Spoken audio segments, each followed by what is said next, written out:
Bueno, en esta mañana en Uniendo Pueblos ya lo tenemos en imágenes y en instante lo vamos a tener en voz.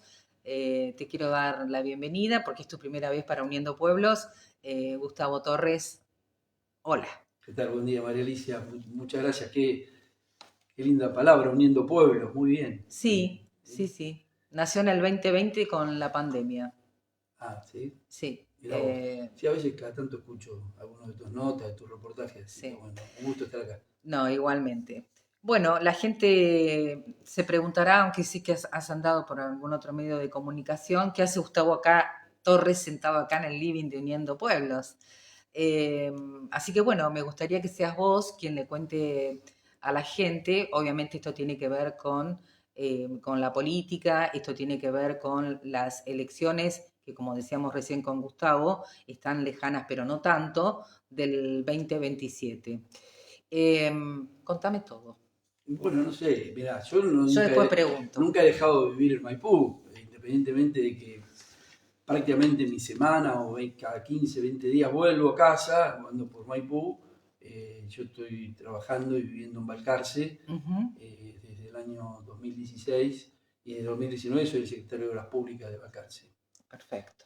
Me ha tocado en vida ir recorriendo distintos lugares, adquiriendo conocimiento y una experiencia sobre básicamente cómo es la gestión pública desde el lado de los municipios, Ujú. conociendo otro tipo de sociedades, otro tipo de economía, otras regiones que están cerca pero son muy distintas. Ujú. Tienen cada pueblo, cada lugar su idiosincrasia y uno cuando va a otro lugar, me ha tocado estar en Mar del Plata también, ¿no? Pero cuando va a otro lugar lleva mucho de lo propio y también trae muchas de las experiencias que puede adquirir en el hacer, Ujú. porque digamos,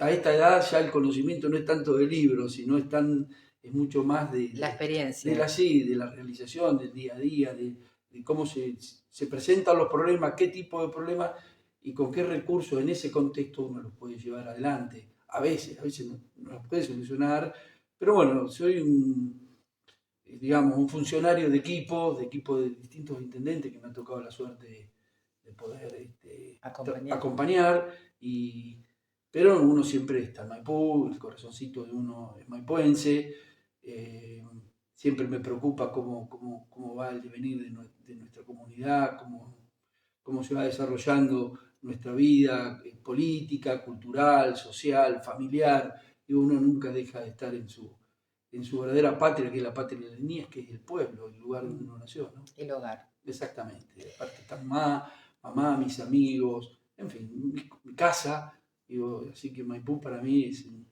es un lugar de referencia fundamental. Sí, las cunas no se olvidan Así nunca. es. Gustavo, yo inicié la nota diciendo que no estamos demasiado lejos a lo que van a ser las elecciones 2027.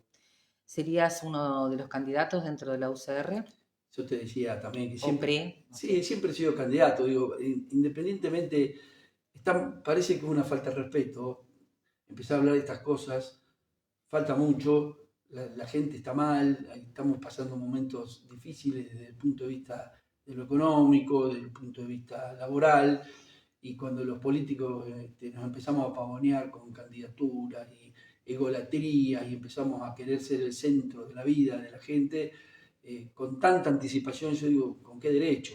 Digo, de todas maneras, creo que un poco mis últimas idas a distintos lugares, y por eso estoy acá también, es importante empezar a promover la conversación. Y sobre todo en mi partido, que es un partido que tiene una conversación pesada, lenta, donde mucha gente interviene y que se requiere ir dándole, digamos, manera un ritmo, porque cuando querés acordar, si no, ya está Sí, se sobre la viene. fecha y resulta que está el pescado sin vender, como digo yo. Sí. Entonces, entiendo que vienen tiempos de cambio. Nosotros hace muchos años que estamos gobernando Maipú, muchos años, 4 años de Moretti, 8 de Aníbal, 8 y 2, casi serían 10 años entre Matías y Lorena. Son muchos años. Seguramente todo esto requiere un balance, requiere una conversación un poco más intensa, con más participación. porque se han producido cambios. Incluso el año pasado nosotros perdimos las elecciones a nivel local. Casi todas, de las 27 comunas que tiene el radicalismo en la provincia de Buenos Aires, perdimos 18 y perdimos más de 120 concejales. Digo, ha pasado algo muy importante en la política nacional, que es la irrupción de un outsider, de Javier Milei, y eso ha sido como una patada en un hormiguero, digamos, un cambio muy profundo, cultural, político, social, económico, sobre todo a partir de la pandemia, y eso también impacta e influye en quienes por ahí veníamos de una concepción muy clásica, un modelo muy consolidado de gestión, que de repente se encuentra con que tiene que producir un cambio siendo oficialismo, ¿no? O sea, el desafío que tenemos nosotros como partido, y también deberíamos convocar a más sectores independientes o nuevos sectores, es, sí, pero ¿cómo podemos apreciar todo lo bueno que se ha hecho, pero a la vez producir una renovación? Porque la vida sigue, el mundo sigue, hay nuevas generaciones, hay gente que tiene problemas resueltos, pero aparecen nuevos problemas, o sea que no todo se reduce a que pudimos hacer la cloaca, el asfalto, el cordón cuneta, el alumbrado, la vivienda, el taller de cultura, sino que también seguramente aparecerán nuevas demandas, nuevas necesidades, jóvenes que también empiezan a tener protagonismo y nuevas demandas, y para eso tenemos que producir una renovación a la vez que también seguimos gobernando. Y yo creo que ese es el gran desafío, y por eso de alguna manera yo me apuro a iniciar en este contexto local este debate, esta conversación. Tenemos que darnos una conversación democrática y amplia para llegar al momento de la renovación con un buen proyecto, valorando todo lo hecho, pero con un nuevo proyecto de cara a los 10 años que vienen, con nuevos líderes, con nuevos dirigentes y con unidad. Esta es para mí la lógica que tendría que tener el partido y sus líderes de cara a lo que se viene. Gustavo, te escuché perfecto. Seguramente sí, supongo, no creo que me equivoque, tu presencia aquí como candidato o precandidato o laburante de la UCR para... Militante, claro. Militante, exacto, para el 2027 fue consensuado dentro del espacio de la UCR, ¿no es cierto? Bueno, más que consensuado, no, hay varios candidatos. Hay otras personas que también aspiran legítimamente a protagonizar el liderazgo. Y pueden aparecer nuevas. Así que yo creo que es un momento de abrir y escuchar. Porque me parece que nos vamos a sorprender, porque se van a producir los debates necesarios, y eso puede producir también renovaciones necesarias. Lo peor que podemos hacer es quedarnos nuevamente encerrados entre los que por ahí hace 15, 20 años que venimos protagonizando la política desde mi espacio, y la gente va a decir, pero siempre lo mismo. Viste que muchas veces lo escuchamos nosotros, siempre lo mismo. Tiene una lógica, porque uno no se hace dirigente político o líder en la política o en cualquier institución. Claro, de panelista no puede ser presidente. Bueno, pero esto pasó, digamos, cuando se genera un cansancio, cuando se genera un vacío, cuando todo lo que hubo fue de un rotundo fracaso, cuando este país ha colapsado de la manera que colapsó, aparece un panelista, un outsider, y llega presidente de la nación. Y todos nos quedamos preguntándonos, ¿por qué? Deberíamos preguntarnos por qué. En realidad, al principio el asombro, y después viene la negación. Decimos que es loco, decimos un montón de cosas, de que el modelo, que esto, que lo otro, pero no hacemos la introspección, la verdadera autocrítica de por qué el mea culpa. Claro, de por qué la gente se hastió de la política tradicional y fue a buscar una persona desconocida, con ideas muy extremas. Muy extremas. Muy extremas, pero apoyando incluso ideas extremas. Sí, totalmente. Entonces, vos decís que no tenemos nada que autoindagarnos, algo que mirarnos al espejo y decir, bueno, le hemos errado tanto, nos hemos equivocado tanto, hemos llevado a Argentina a un lugar tan de abajo de la tabla, que obviamente la gente se cansó. Imagínate, los jóvenes se van del país, hiperinflación, corrupción, decadencia, falta de trabajo, falta de inversión, y lo más grave que siempre digo yo, destrucción del sistema educativo. Total. Esa educación que llegó a promover una clase media y de formación, que lo vivimos en todos lados, lamentablemente lleva años en una decadencia brutal en calidad, lo cual profundiza más la pobreza, porque quienes más sufren la falta de calidad educativa son las clases pobres, las clases medias bajas, porque la gente que tiene plata paga una escuela privada de alta calidad, Sí, como bilingüe, que va a la universidad privada, ese no va a tener problema. Pero lamentablemente aquella educación de la ley 1420, del guardapolito blanco, de nuestras queridas maestras de las escuelas que conocimos nosotros, María Alicia, bueno, todo eso fue brutalmente destruido,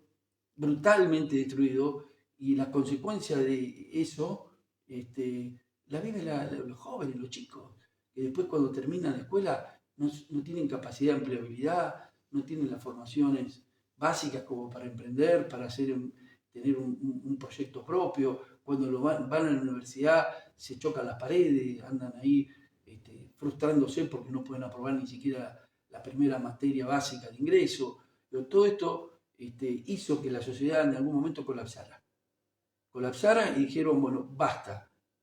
Milei identificó muy bien con la palabra casta toda una corporación de dirigentes políticos, empresariales, periodísticos, sindicales.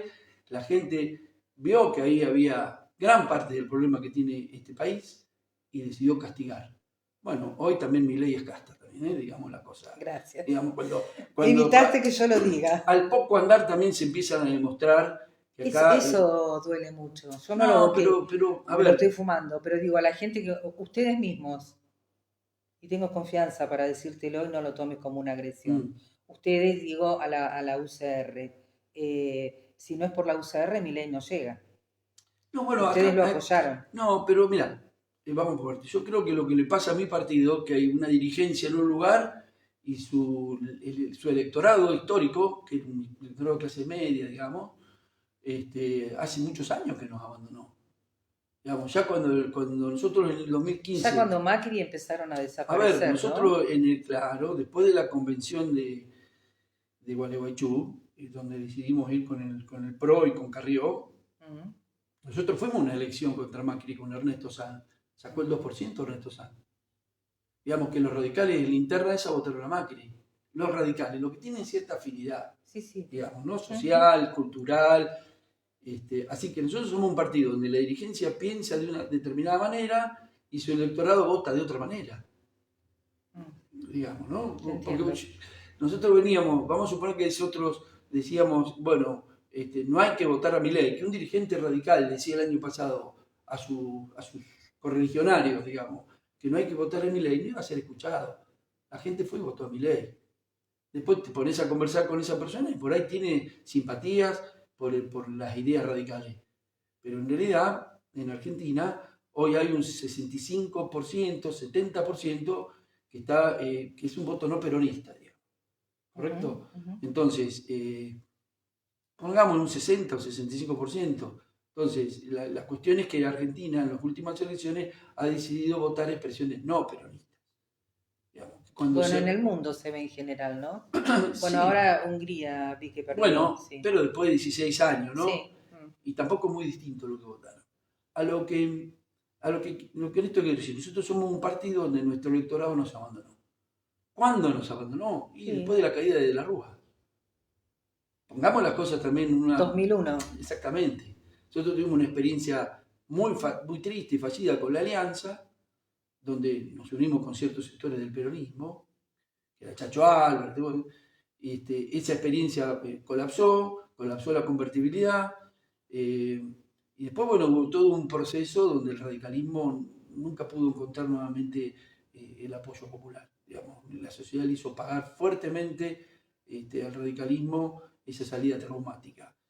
Hasta que, bueno, eso de alguna manera provocó el surgimiento de Macri. ¿Sí? Correcto. Como alternativa al kirchnerismo. Correcto. Y ahí nuevamente el radicalismo en el 2015, junto con el PRO y con Carrió, logró nuevamente estabilizar, sobre todo en el interior del país, el interior de la provincia de Buenos Aires, ganando muchas comunas, y volvió a cobrar cierta energía. Si no hubiera ocurrido eso, el radicalismo estaba planchado, digamos. El espacio natural nuestro hubiera sido ocupado por el PRO. Cuando el PRO cuando Cambiemos ya tiene toda esta problemática interna entre Larreta, Bullrich, Macri, le da el lugar, el espacio justo para que aparezca el emergente Milei, que es una posición mucho más extrema, mucho más alejada. De extrema derecha. Exacto, vamos a ponerlo con esta mano. Sí. Pero ya el votante tradicional, histórico, radical, que es un votante que etariamente de edad grande, digamos. El radicalismo es un partido de 130 años, nuestros radicales son grandes, digamos. Acá lo que se produjo es, incluso dentro de la familia, que los jóvenes decidieron romper con las tradiciones y los mandatos familiares. Sí, sí. O sea, jóvenes de 17, 18, 20 años, que si el papá es radical o peronista, ellos votaron a Milei. Los jóvenes esta vez hicieron cambiar el voto a sus padres. Hastiados, cansados de la falta de proyecto y de ver, realmente es así, a la casta llevarnos a un precipicio sin futuro. Entonces, los jóvenes fueron la expresión que produjo este cambio tan profundo en el cual estamos inmersos. Es muy difícil darte cuenta, María Alicia, de cómo es el cambio cuando estás en el cambio. Te lleva puesto. Nosotros en el... Como estás en el medio de la tormenta y no la ves. Sí. Exactamente, en el 83, felizmente yo soy grande ya, tuve la posibilidad como joven en aquel momento de vivir el alfonsinismo, aquella aparición emergente del radicalismo renovado con Alfonsín, y poner como valor fundamental la democracia, la justicia, la memoria, la verdad, volver a la paz, digamos, lo que fue toda esa gesta del radicalismo en el 83. Y la honestidad y la decencia, no, por supuesto, y la falta de corrupción de Alfonsín, ¿no? Claro, con el tiempo estas cosas que por ahí pierden importancia vuelven después con el futuro. Deberían ser las primarias. A tener relevancia. Yo siempre digo que terminan reconociendo a las personas una vez que ya está muerta, lamentablemente. Sí. Pero bueno, por lo menos que quede ese ejemplo, que quede ese sesgo. Digo, ha habido, de alguna manera, distintos hitos en la historia política argentina. Alfonsín, Carlos Saúl, después el kirchnerismo, la aparición del macrismo. Todos fueron momentos de cambio, momentos donde la sociedad de alguna manera se ilusionó, se comprometió, se encolumnó ante un proceso de cambio. No todos fueron malos enteramente o buenos, todas tuvieron sus cosas, sus pros y sus contras. Claramente ahora estamos en otro proceso de cambio que ya no es solamente en Argentina, es global. Sí. Es científico, es tecnológico, es cultural, es geopolítico. Y encuentra a Argentina, de alguna manera, muy atrasada. Sí. Muy venida menos con relación a aquellos países que se desarrollaron y a los cuales nosotros como país aspirábamos. ¿Vos te acordás cuando éramos chicos que íbamos a la escuela? Hablábamos de que Argentina era un país en vía de desarrollo, sí. Se hablaba de Argentina potencia, de una Argentina con industria, de una Argentina con una clase media, con educación, donde todos aspiraban a crecer, digamos, socialmente, a integrarnos. Bueno, todo eso en algún momento se cayó como un piano. Argentina, que era país equiparable a Canadá, Australia, por decirte algo, se estancó. Esos países siguieron su camino de desarrollo y nosotros estamos acá ante una situación, digamos, manejada por gente, digamos, por un líder que hace 4 años atrás no estaba en boca de nadie. Digo, hace 4 años atrás nadie sabía que era Milei, era un panelista, digamos, una persona despeinada, que hablaba a los gritos y que acaparó la atención y que dijo 4 o 5 verdades y ahí lo tenemos de presidente. ¿Y cómo lo ves hoy? Bueno, ¿llevamos cuánto? ¿2 años con este hombre? 2 años. Si uno parte objetivamente... De lo que nos vendió a lo que está ocurriendo. A ver, Carlos Saúl, Y sobre todo Carlos Saúl decía, si yo decía lo que iba a hacer, no me votaba nadie.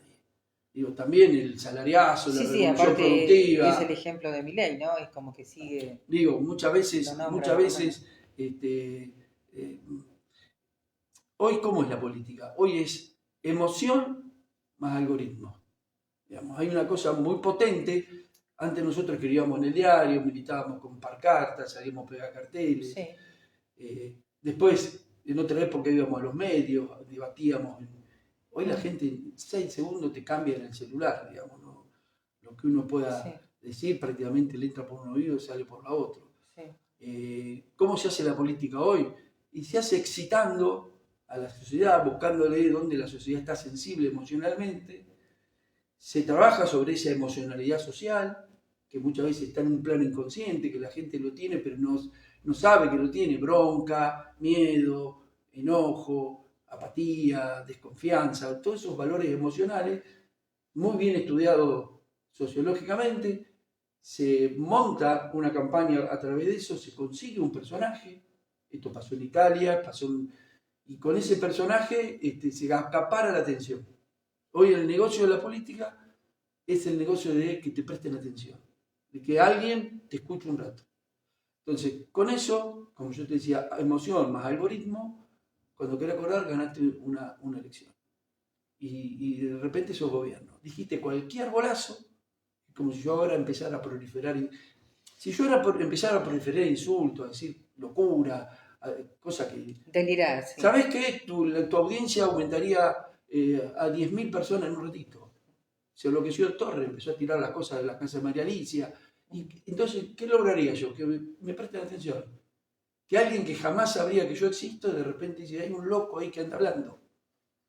Ahora, vos fijate desde dónde estamos hablando. Desde una cosa que parece no tener sentido, de la sin razón. Total. Entonces, vos hablabas de Alfonsín. Nos sentamos a Raúl Alfonsín acá. Era un carismático, Mm, pero era una persona que después hablaba cosas coherentes. mm, Que tenía bibliotecas encima, que tenía intelectuales que lo rodeaban, que tenía una historia de 100 años de un partido que lo respaldaba. mm, Entonces había una bala, había antecedentes. mm. Hoy cualquiera puede decir cualquier cosa. Simplemente que enloquecerse un poco, gritar, hacer barbaridades y lograr que después con Facebook, con Instagram, con TikTok, con X. X, exactamente, esto se multiplique en segundos por millones. Entonces, Los tiempos han cambiado. entonces hacer política en este contexto puede tener como cosa riesgosa de que cualquier persona que no esté lo suficientemente preparada ocupe cargos de alta responsabilidad. Y la verdad que es un poco probable que las cosas salgan bien. Digo, si vos ponés a cualquiera Sí. en cualquier lugar, no tiene equipo, no tiene formación, es un outsider, vino de un plato volador, qué sé yo. Y después vos pretendés que. No, el tipo dijo un montón de barbaridades cuando ganó las elecciones, es un hombre muy pragmático, inteligente, no es un tonto, No. es loco pero no es un tonto. Cuando ganó las elecciones después se puso a gobernar. Sí, pero tiene un tono ahora, ¿no? Desde que es presidente también sigue agrediendo, usando palabras poco ortodoxas para su cargo presidencial. Ah, Tienen claro. 4 o 5 casos también entre Adorni, Libra, discapacidad, y me estoy olvidando de algún otro. Bueno, estos préstamos hipotecarios que aparentemente han salido solo para, Bueno, o sea, y empieza el más desgaste, casta no se consigue. empieza el desgaste de gobernar. Sí. Porque Y la cuando, mentira, para, Gustavo, la mentira para llegar, porque vendiendo espejitos de colores, lo sirvieron en bandeja los anteriores, sí, ¿eh? claro, Si no, no claro. estarían, eso estamos totalmente de acuerdo y yo lo digo siempre. Pero tal vez haya gente que haya dicho, ah, mira, como decís vos, bueno, es un fraude, no existe. Pero viste, No cuando cumplió uno una. toma decisiones en estado emocional alterado, Pero son muy son malas decisiones, perjudiciales, digo. Gustavo, porque ¿Eh? el bolsillo de la gente común no da abasto. No, basta. Vos tenés que elegir entre tenirte las canas o comprarte la levotiroxina para el hipotiroidismo. Sí. Es una realidad. Sí, la gente no llega a fin de mes. Las obras sociales se están incumpliendo prácticamente hay un montón de lugares, y vos lo sabrás bien en Mar del Plata, que las clínicas directamente no te atienden. Hablo de IOMA concretamente, Ujú, hablo de PAMI. ujú. Y no estoy acá cargando todas las tintas al gobierno de Milei, ojo, No, no, porque tengo muy esto es claro histórico. cómo viene todo. Lo que Esto es pasa que histórico. se terminó de pudrir, de podrir, porque vos también escuchás a los médicos o a las clínicas que tardan 3, 4, 5, 6 meses en pagarles, y entonces es razonable, porque también hay que ver la otra parte, de que esos lugares para que antes la mutual le servía porque te lo quitan todos los meses, Ujú, vos tengas que pagar un diferencial importante, porque si no se funden. Mira cómo se fundió la clínica de Maipú acá. claro. Te leo un ejemplo en el Bueno, pueblo. eso fue en la década de los 90, ¿no? Casi todas las clínicas del interior de Sí, la provincia de Buenos Aires se fundieron. Yo ahí al lado de la sí, por Municipalidad de Balcarce malos había una clínica manejos. Yo fundida. trabajé ahí. Digo, a ver, lo que nos pasa no es solamente por lo que este modelo económico está produciendo. Digo, es un agregado de años de malas gestiones, de malas decisiones, de falta de estadistas que enfocan el país con una estrategia hacia un rumbo que después gobierne quien gobierne, lo mantenga y lo sostenga en el tiempo. Digo, vos no podés vivir con inflación, no podés tomar préstamos y no pagarlo, no podés gastar más de lo que razonablemente te Sí, ingresa, como en una casa. no podés emitir dinero para distribuir, no estás distribuyendo nada. Argentina hace 15 años que no tiene crecimiento económico. Es más, el Banco Mundial publicó hace unos días, del 2011 al 2024, el crecimiento económico acumulado de Argentina fue menos 0,4. Menos 0,4. O sea que es como que estuvo cerrado tu negocio durante 15 años y no hiciste nada. Ahora tenés más habitantes, tenés que mantener rutas, tenés que mejorar infraestructura productiva. Nada, todo eso no ocurrió, digamos. Ha sido una destrucción de valor no solamente económico, cultural. ¿Cuántos jóvenes se fueron de Argentina en estos últimos 15, 20 años? No hay puro más. Mm, Que para mí es trágico eso. sí. ¿Cuántos chicos se fueron a vivir a otros países? Pero no a Porque si vos cualquier te vas país. por placer, bueno, pero si te vas porque el país te obliga, es muy triste. Te está expulsando. Te expulsa. Digamos, se han ido a vivir a Australia, Nueva Zelanda, Mm, a Europa, a cualquier sí. país, a Estados Unidos, a España está Brasil, lleno. Mm, hasta Chile. Digo, entonces, cuando un país hace que sus jóvenes se vayan, María Alicia, ya estamos en un problemón, sí. digamos, porque todos decimos la juventud es el futuro, y sí, es el futuro. Ese futuro. A un joven hoy a un joven que se está recibiendo de maestro, de médico, o que está queriendo emprender su negocio, ese joven quiere formar su familia, quiere tener su casa, tiene todo el futuro por delante en realidad.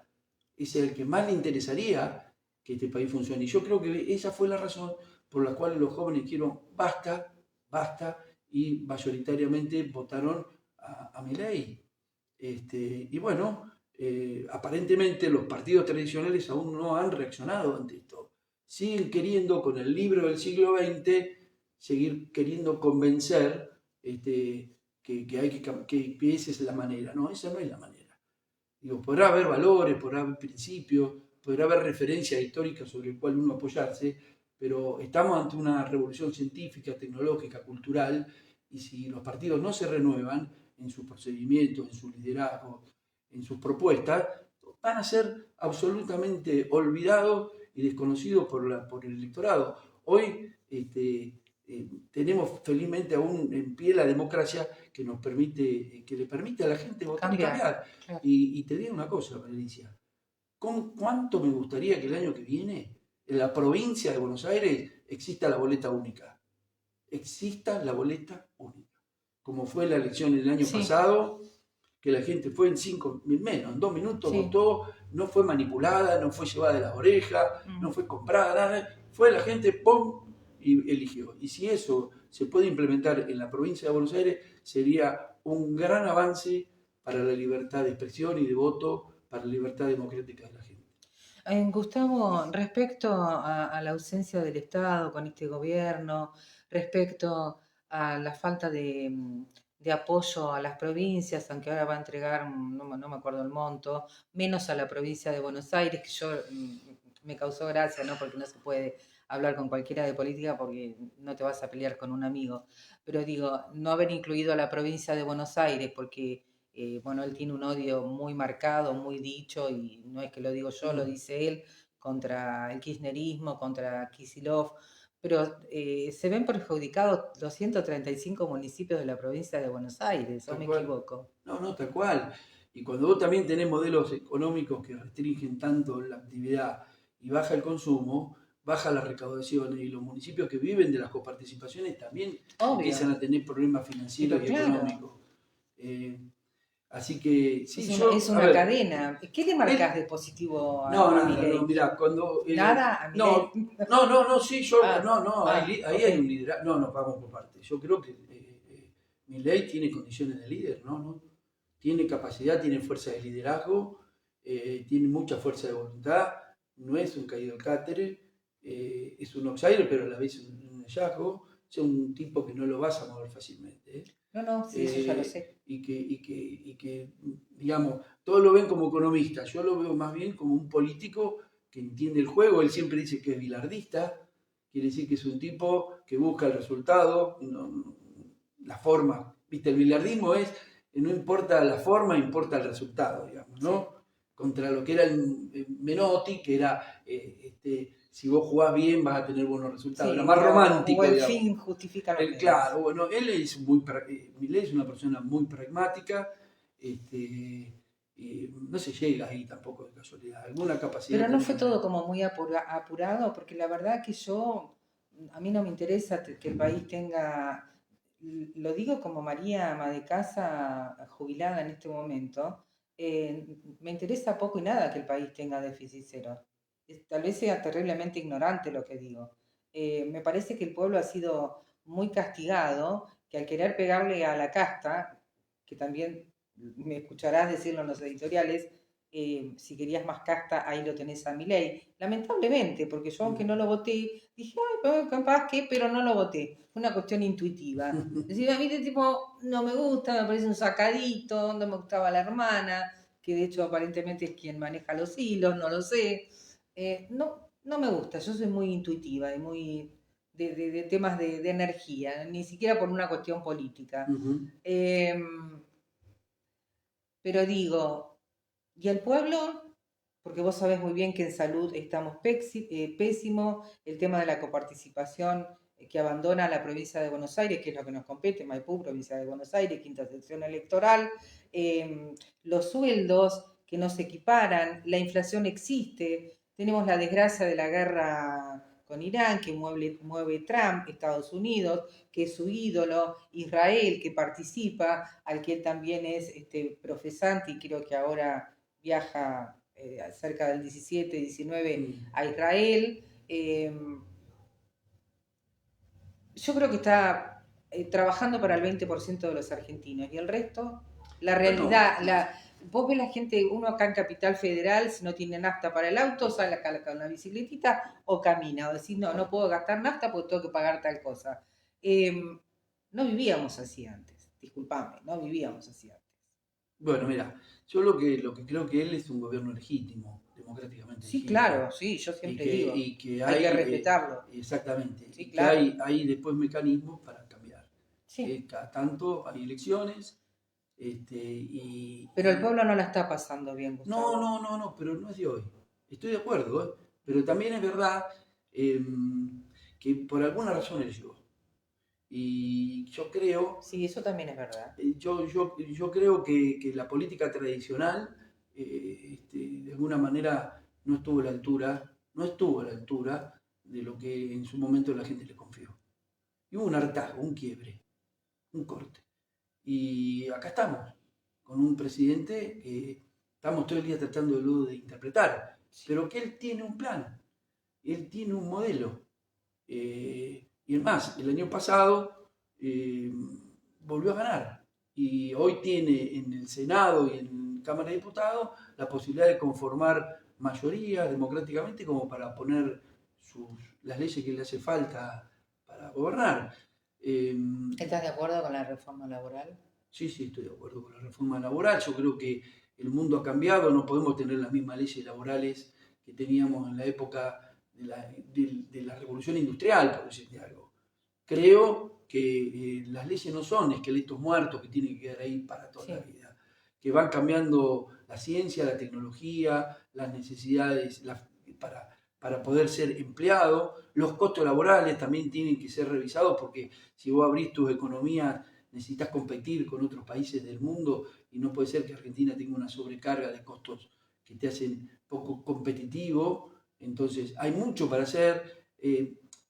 La resistencia de las corporaciones al cambio también ha sido un elemento, un factor de atraso. Cuando, yo no soy economista, pero cuando uno mira que cerramos la economía, protegimos la economía para que se desarrollen industrias locales, lo único que logramos es que el mismo pantalón que acá pagan $100, en otro lugar lo pagan $20. Entonces, la gente pudiente que podía viajar al extranjero, se venía con la valija llena de ropa de marca, barata, que la gente que no puede viajar al extranjero, en Argentina no podía comprar, o tenía que ir a la Salada a comprar marca trucha, o al revés, teníamos que cambiar una cubierta y la gente se iba a comer un sándwich de milanesa a Uruguay y cambiaba la cubierta, porque acá la cubierta valía $500. Digo, hubo un modelo económico anterior que implosionó, que se cayó como un piano.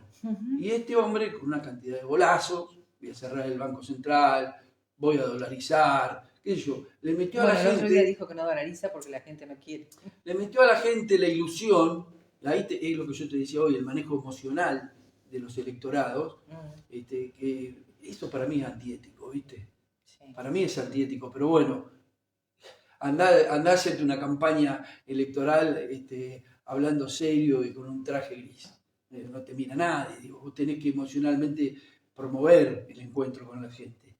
Pero bueno, este hombre con toda esa cantidad de locura... Y rockero y de campera de cuero. Por supuesto, logró llamar la atención, logró captar el electorado, logró interpretar el hartazgo y te gana las elecciones. Y ganó en el 2023, después ganó en Capital Federal, que es un electorado supuestamente calificado. Después perdió en provincia, pero después volvió a ganar en el país. Digo, como todo, no todo está todo mal, ni todo está todo bien. Digo, ningún gobierno viene y resuelve todos los problemas. El tema es que lo que se hace bien y que lo que corrige, lo que se puede ordenar, se mantenga. Claro. Porque, a ver, yo te digo una cosa, María Alicia. Es volver a empezar todo el tiempo. Siempre. En algún momento se subsidiaban los servicios públicos y se le regalaba el servicio público, energía eléctrica, combustible, gas, a gente que lo podía pagar. Y eso es una injusticia. Total. Bueno, ese regalar los servicios públicos no es que vos lo regalabas, alguien tenía que pagar la diferencia. Te estoy dando un ejemplo, ¿no? ¿Quién pagaba la diferencia? El Estado. ¿Con qué recursos? Con lo de los impuestos de todos. Entonces, eso generaba, como no tenés para pagar, emisión, préstamo, inflación.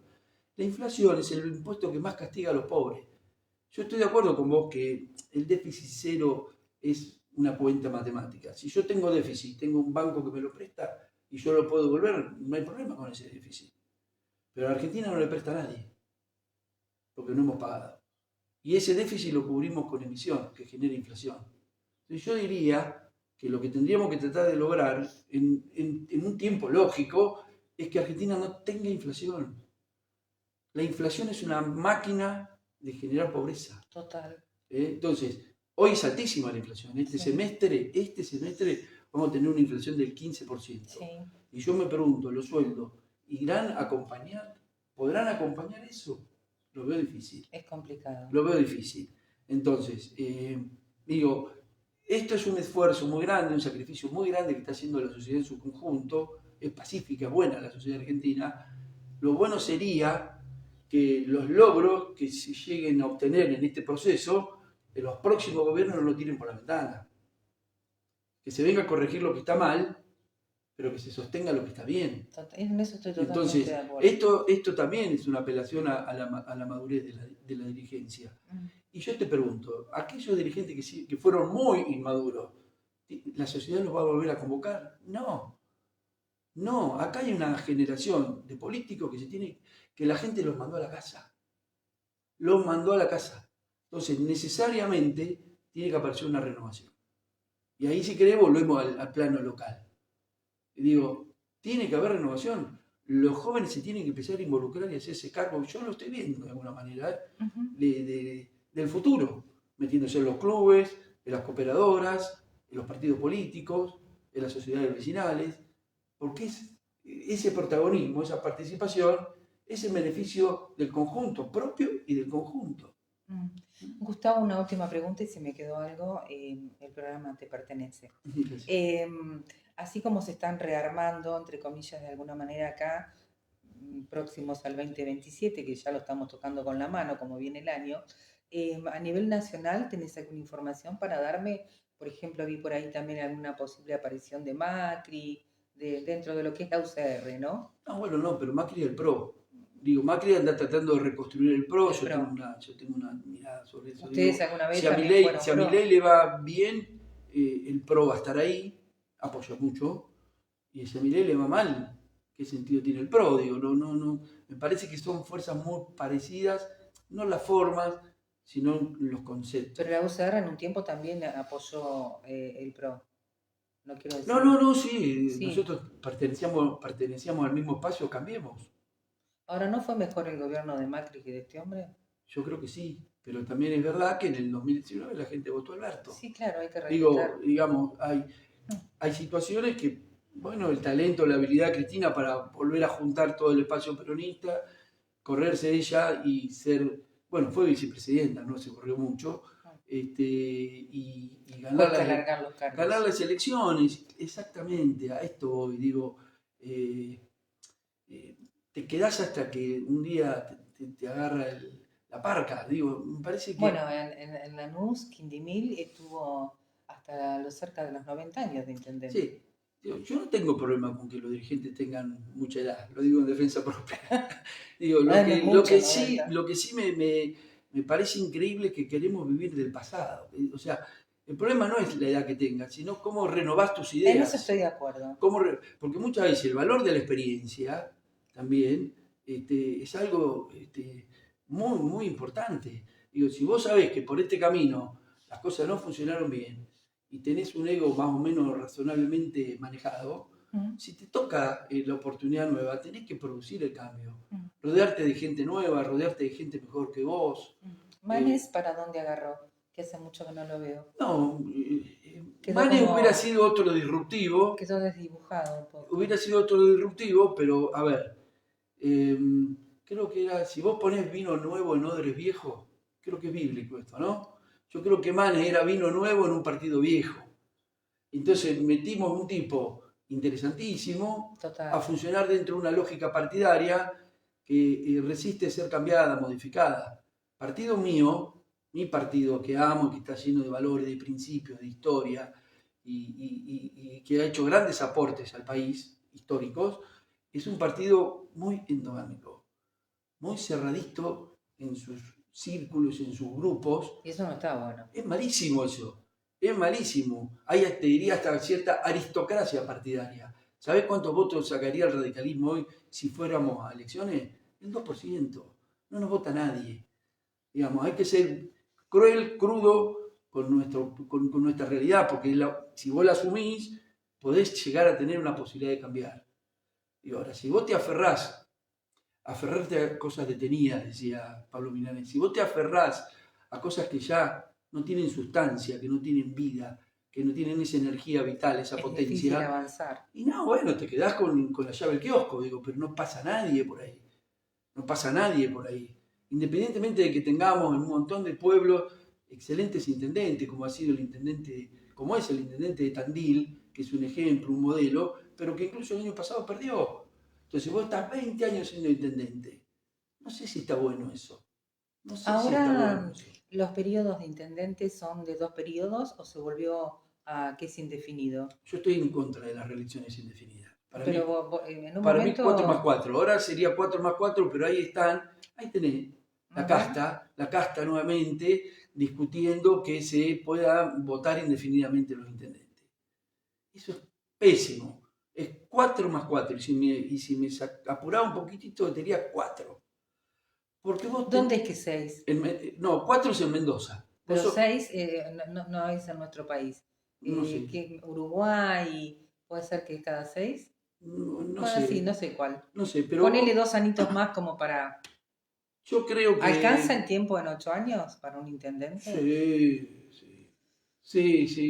Mirá, te tenés que apurar y tenés que hacer las cosas por las cuales llegaste ahí. No tenés que venir ahí a sentarte al sillón y decir, esta silla es mía, tengo todo el tiempo para hacer lo que se me canta, para tener amigos, para tener parientes. No, vos tenés que llegar ahí, armarte del mejor equipo posible y del día 1, hora 0, hasta el último día, estar gestionando y haciendo las cosas por las cuales te comprometiste con la gente. El problema es cuando vos decís, controlo el Estado, tengo recursos económicos, controlo los medios, empiezo a nombrar gente afín y ya manejo todos los resortes del poder y después pienso que me voy a quedar para toda la vida.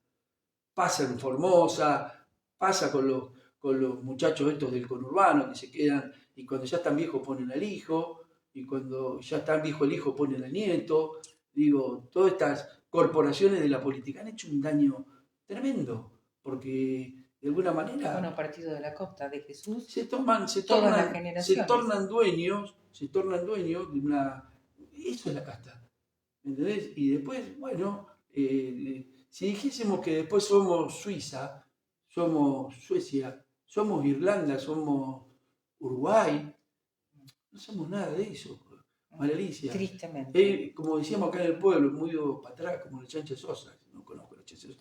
Digo, este es un país que se subdesarrolló.